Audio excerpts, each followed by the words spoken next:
What's up, everyone? Welcome to the Big Ten Football Talk Podcast. I'm your host, Zach Guggenheim, and we are starting our series, or really just the new direction of this podcast, which is really just to talk about the state of each program. I'm really excited as we get started. I talked to several podcasters. We're going to get Iowa and Nebraska, Ohio State, and Minnesota are all lined up for the next several weeks. But before we get to those programs, we want to talk about the conference. And you guys know my good buddy JR. He's the host of the Big Ten Huddle over at the College Huddle Network. I am his Robin to his Batman. But JR, why don't you say hi and just share a little bit about the pod and the network that you've started? Hey Zach, yeah, glad to be here. It's kind of weird reverse roles in this situation because I'm normally the one leading it on the Big Ten huddle, but you do a great job as well, so I can't complain. Yeah, no, the College Huddle, we are the largest fan-made podcast network out there. We have over 70 different podcasts. If you have a favorite team in the Big Ten, chances are we have you. I think there's only 3 teams right now. I think Michigan, USC, and one more. I forget who the last one is. I apologize, but we're looking for podcasts for them. But like I said, we have podcasts from every conference. We have a show for all Power Four conferences, and then we have a Group of Five show that covers all different kinds of Group of Five teams and stuff like that. So check us out on YouTube, College Huddle, and you'll see Zach over there as well on Tuesdays at 9 o'clock Eastern Time with me. So if you want to catch a live show of us together, go on over there and check us out. Yeah, and if there's an abrupt ending to this episode, it's because we're recording this right before the live show. So we apologize if there's an abrupt ending. Um, Gotta make it on time, right? yeah, yeah. Unlike this one, that one's live. This one is pre-recorded. So I wanted to get Jr. in here because I think one of the things I'm a historian of sorts, and I think it's neat to think about where the Big Ten has been and where it is now. And so we're shifting the philosophy or the focus of this podcast to really be the state of programs. But the reality is the Big Ten, I think we would both agree, has positioned itself as one of the 2 premier conferences in college football. But that really hasn't been the perception for decades, really. And so I wanted to start with a pseudo question and get your take on it. I think it was November 18th, 2006. It was the game of the century. Number 1 Ohio State, number 2 Michigan. Classic game. People were talking about how Michigan lost and still could make the national championship game, and it seemed like the Big Ten stock couldn't get any higher. And then the Rose Bowl happened, and you're like, oh, Michigan just got exposed a little bit. But that's okay. Like, Ohio State's still playing the national championship game. And then Ohio State got pantsed. Like, legit. Like, Ted Ginn goes down, and you're like, oh, this is not good. Like, Urban Meyer just destroyed somebody. And it seemed like from 2006 to really, honestly, maybe 2015, 2016, you really had the Big Ten reputation in the tank. And even when the Big Ten started to climb a bit, it never really felt like they got their due. Maybe JR, talk about what the perception has been really over the past 20 years in the Big Ten. Yeah, it's been up and down. I think that back in the early years in the 2000s and things like that, you had a Big Ten with a better reputation. Honestly, I feel like the perception of the Big Ten began to take a drop when recruiting rankings became such big deals. Now, Michigan has shown this past year, well, in the past few years, that you can be a top level team without recruiting at the top 5, top 10. I can't remember. I think they had a top 10 class back in 19 or 20, but I don't think they've had one since 2021, and showing that, you can run a program with development and not just recruiting rankings. And so that was huge for the Big Ten because now you're starting to see programs like Iowa and other programs that have been able to produce NFL talent. Other ones like Minnesota comes to mind with some of their NFL talent that they've been able to produce. Penn State, although they are a better recruiting school than most, they are also able to produce a lot of NFL talent. And there's other schools out there. I'm not trying to skip anybody, but kind of showing that you are able to produce NFL talent and produce good college football players, even if you don't have the highest recruiting rankings in the world. Because at the end of the day, that's what many people in college athletics, well, college sports, college football, look to when they're trying to determine who is going to be the best this year. Now we kind of have a shift with the transfer portal as well, right? You see these teams having high transfer portal rankings, and sometimes you think they're a little bit flawed. Colorado comes to mind with how they get a lot of transfer portal players, but their recruiting rankings aren't always the best, so you think they kind of balance out and they kind of meet in the middle somewhere. But at the end of the day, Big Ten teams are now taking advantage of the transfer portal in a new way. And so I think we're going to see the Big Ten, not just with the addition of Oregon and USC, you're going to see the perception of the Big Ten grow again. Purdue has gone out and gotten players from Georgia and Texas, programs that are playoff level programs. And they've brought them in, and although they haven't been able to be a playoff level program yet, obviously they were, I think, 4-8 last year or 3-9, one of those. They Four were and eight. able 4-8. Yeah. They Trust your are able, instincts, Jr. yeah, they are able to gain some better players, which I think will, produce for them at some point. We've also seen Minnesota grab players from Clemson and from Georgia. Iowa almost grabbed Caden Proctor. Sorry, Iowa fans. They almost grabbed an Alabama player. So you're seeing these schools in the Big Ten who aren't known for their recruiting being able to get some really good players that they can bring in that maybe they weren't the best player on Georgia, maybe they weren't starting, but for a program like Purdue, that could be a star player, or a program like Minnesota, that could be a star player and really make an impact for them. And so I think it's going to be interesting as we continue to go because, like I said, recruiting rankings, as they started to come into effect, that's when you started to see the perception of the Big Ten decline because there is so much more, which if you look at the politics of recruiting rankings, and I'm not trying to get into it here, but most of them are produced down in the South because you can play football year round down in the South. I don't think I'm kidding anybody when I tell a Minnesota fan you can't play football year round up in Minnesota, right? There's a reason why hockey is a big thing in Minnesota and in Michigan and some of these other Big Ten schools, and why baseball is not a big thing for a lot of Big Ten fans because you just don't have the ability to play year round like some of these Southern schools do. Well, similar things happen in football where you are able to get eyes on different recruits at different times. I was just listening to a recruiting podcast before we came in here. Tavian St. Clair is the number 6 player in the 2026 class or 2025 class, and he is the number 2 quarterback. Andrew Ivins for 24/7 just saw Tavian St. Clair for the first time. The head scouting director for 24/7. He's the number 6 player in the class. And he just saw Tavian St. Clair for the first time this weekend at Elite 11. So you don't see the kind of, notoriety for some of these players because they aren't down in the South. And I think, fortunately, with the transfer portal and these guys getting into playing in programs, or at least getting to programs with higher recruiting rankings and moving on to possibly a Big Ten program, you're going to see, a better perception of the conference once they start producing. Yeah, and I think with that, the Big Ten for a while hadn't produced a first round quarterback. I think was it Dwayne Haskins was the first quarterback since Kerry Collins, maybe in the first round. That There's sounds some right. sort like it was a long Mm-hmm. time. I mean, that is I think a 24-year gap, which is Yeah. crazy.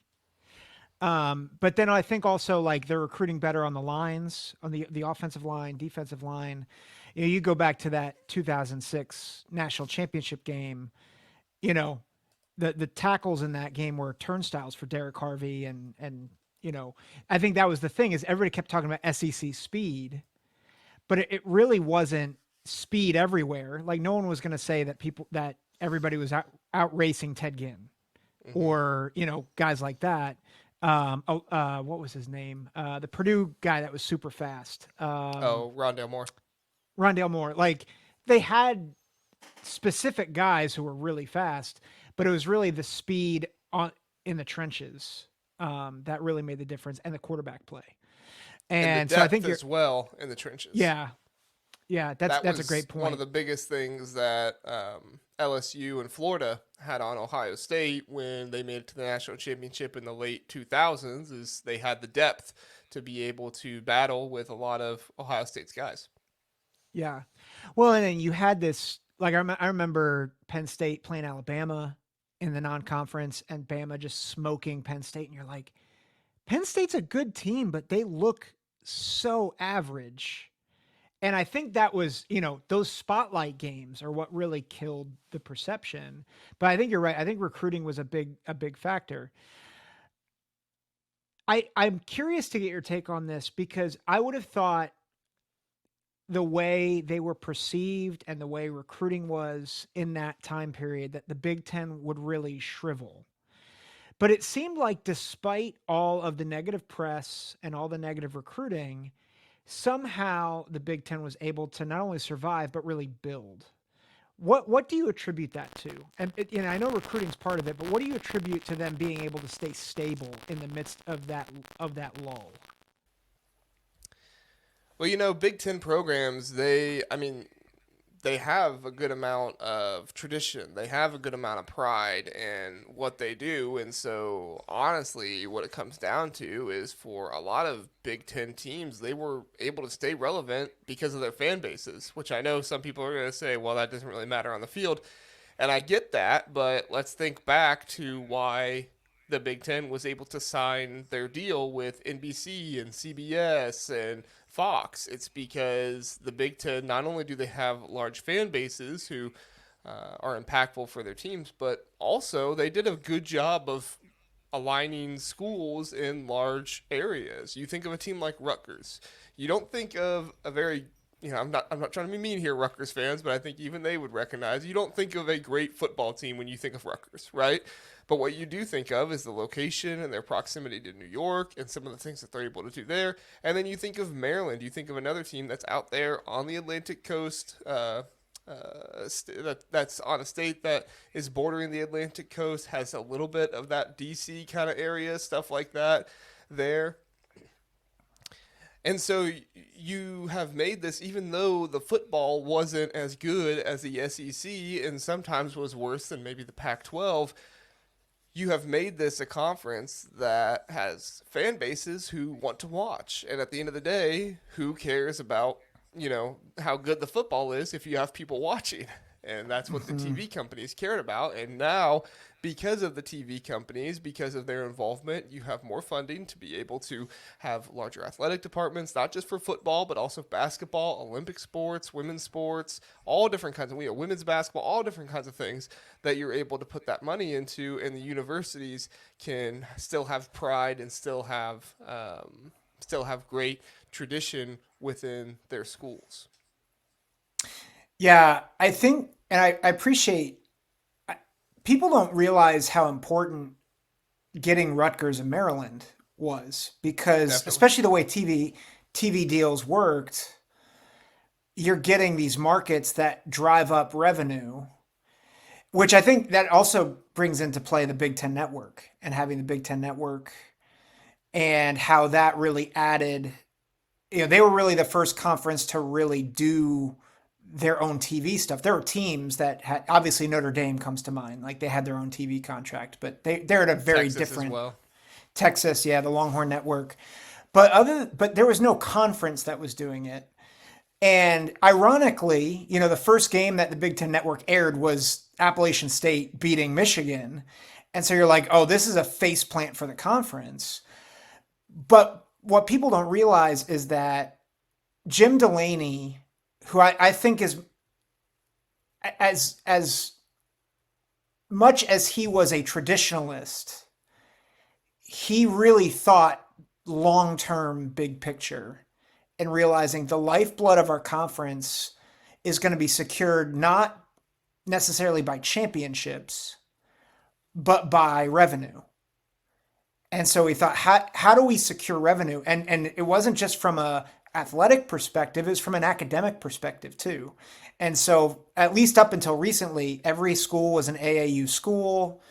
But then in terms of expansion, it was very strategic. It wasn't just who's best, it was who is going to drive up revenue and TV market share. And it was a really brilliant strategy. And so I really agree. Like I think people don't see like Nebraska. I love Nebraska. They fit so well in terms of the demographic of the what the Big Ten was. Rutgers and Maryland didn't. And I think people were like, why are we taking them? And I think you hit the nail on the head. Like New York, Baltimore, DC. That's why. So Yeah, no, I totally agree, and that's the thing that I've been studying probably the past 2 years with this conference realignment is, why does it matter adding a team like Rutgers? Rutgers has very little, football history. And what it actually does is it does make me scared for certain teams like Indiana or Purdue, who neither of them have, the largest fan bases in the world for football, but they both have, very passionate basketball fan bases.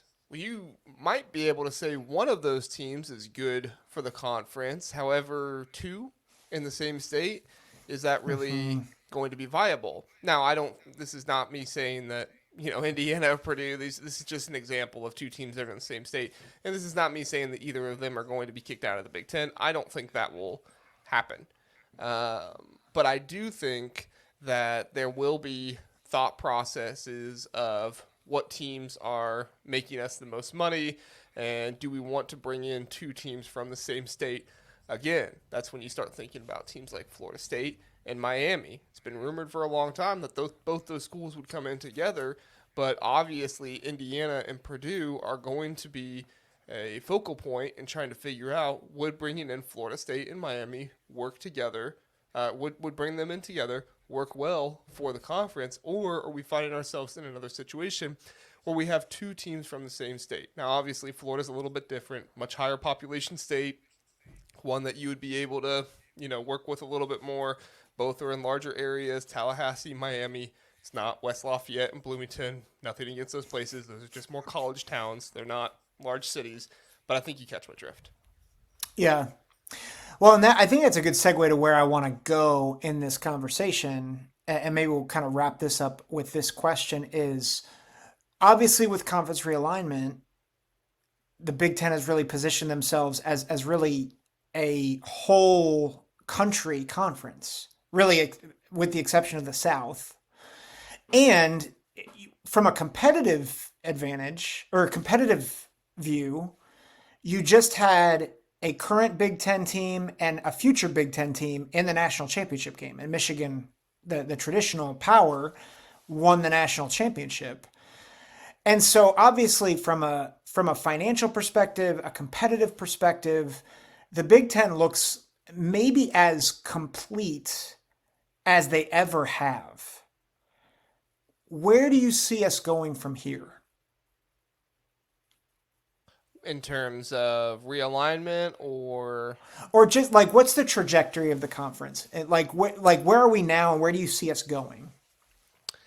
I think the conference wants to essentially work with the SEC and create a new brand of college football, is what I think. Now, I know this is not something that's popular, and so I don't always vocalize it because typically you get people mad from the Big 12 and the ACC. But at the end of the day, if you look at the trajectory of both the Big Ten and the SEC, they're heading in the same direction. Both of them want to add schools that help increase their bottom line, and both of them want to be known as the conference that makes the most money, so that the way they're able to distribute that money out to their schools, which once you have money in the schools, then you have better coaches, better facilities, all those things that would then give you a better product on the field.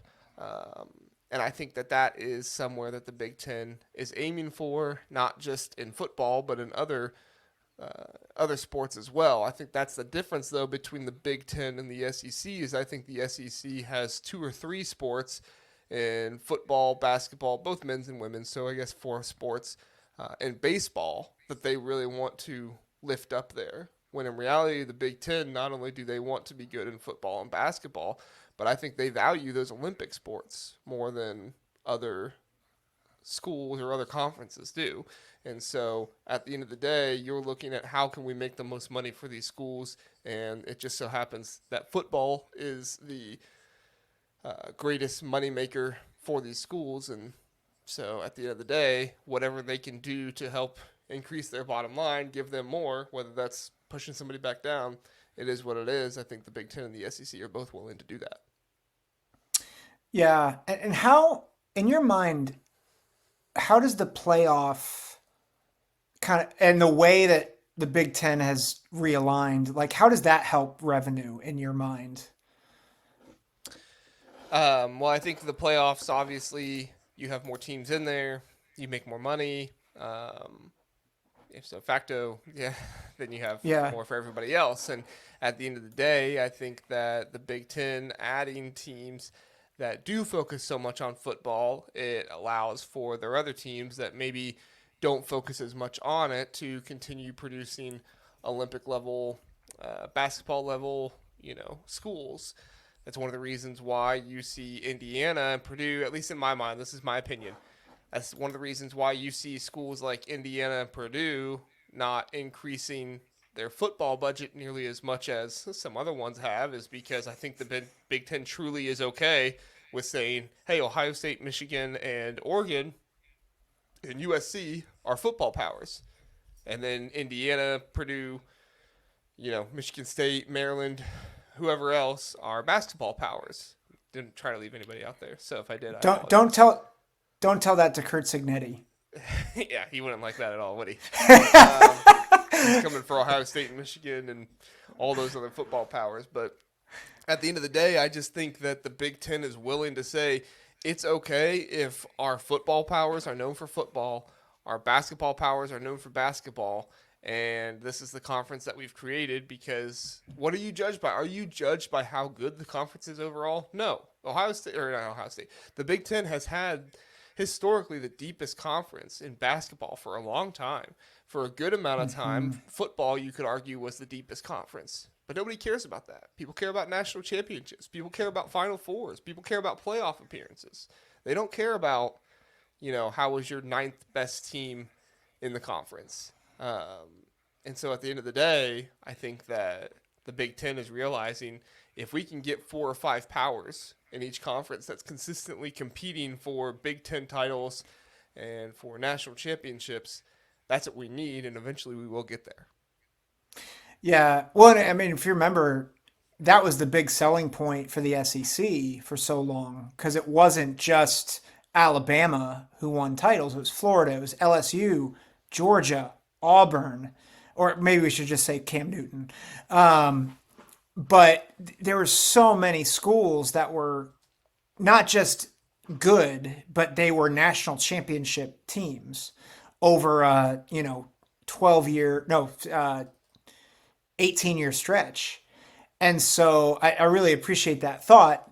You now have a lineup in the Big Ten where you have Ohio State, Michigan, Penn State, USC, Washington, Oregon, all those schools can get into the playoff and do some damage. And I think even Michigan State and Wisconsin, when they've been good, like they've competed with some of the tough, the top notch teams. Like I think of 2013 Michigan State, and like they were a really good football team that took down Stanford in that Rose Bowl.